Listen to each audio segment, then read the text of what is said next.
This video was actually suggested by you guys. If you have anything you'd like to see reviewed on the channel, you can always let me know over on Instagram, where I'm active pretty much daily. Thank you everyone, and enjoy episode 2 of Pop Culture Showcase. Gaiba!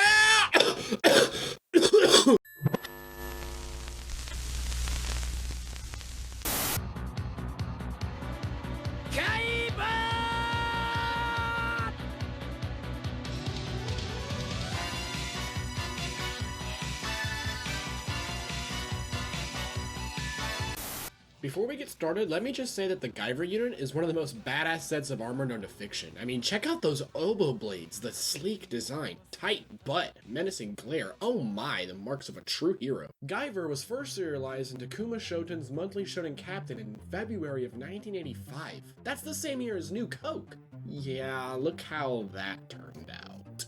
New Coke was launched in a confident blaze of publicity. But public reaction was immediate and negative. Bio-boosted armor Guyver, or just simply Guyver, took the manga world by storm. It was dark, edgy, and most importantly, violent!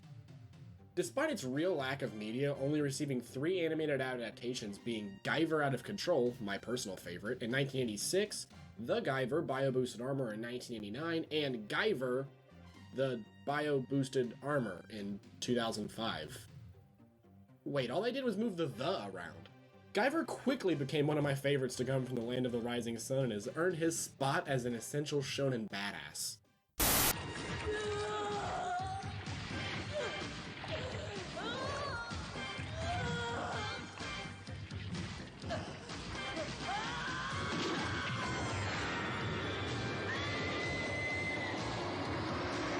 First, let's start with this expectedly plain mailer. Not too important, but it came with the figures, so I felt the need to include it in the video. This is the Max Factory, not the cool ones, 1/6 scale, released in 2003. Believe it or not, this was actually a G-Fest purchase. You know, Guyver Fest. What caught my attention right away was this incredible box art, which seriously pops and definitely stands out amongst your other more plain boxes like this fucking piece of shit. Each panel has some really fantastic art, and overall, this really looks cool wherever you put it. Great packaging always goes a really long way for me.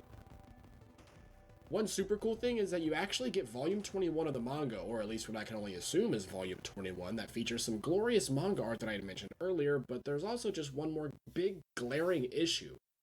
I can't fucking read Japanese. Guyver here is pretty much your standard 1/6 scale toy, standing in at about a foot tall, and being humanoid means he won't take up nearly as much space as your other figures. Something I always noticed was the not so well hidden branding on his bio booty back here, which is strange because I feel like they could have just easily slapped it on the foot. Oh, well, speaking of, Guyver here is extremely well detailed with all sorts of nice texture and tubing. It's really a figure that gets better the more you look at it. The head and face were done super well with this release, as well as the paint. There aren't too many colors to go around, but Max Factory really put in some work here and added a decent amount of depth to what could have been an extraordinarily plain figure.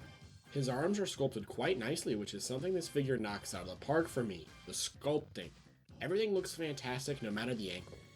This thing is super cool, and as soon as I saw it at G-Fest, I knew it was coming home with me. A big figure with a presentable box and an entire freaking manga volume to flip through, you seriously can't go wrong. If you're a fan of Guyver or a fan of classic anime stuff in general, then I absolutely can't recommend this figure to you anymore. A standout figure in any collection, this one is sure to raise at least a few eyebrows.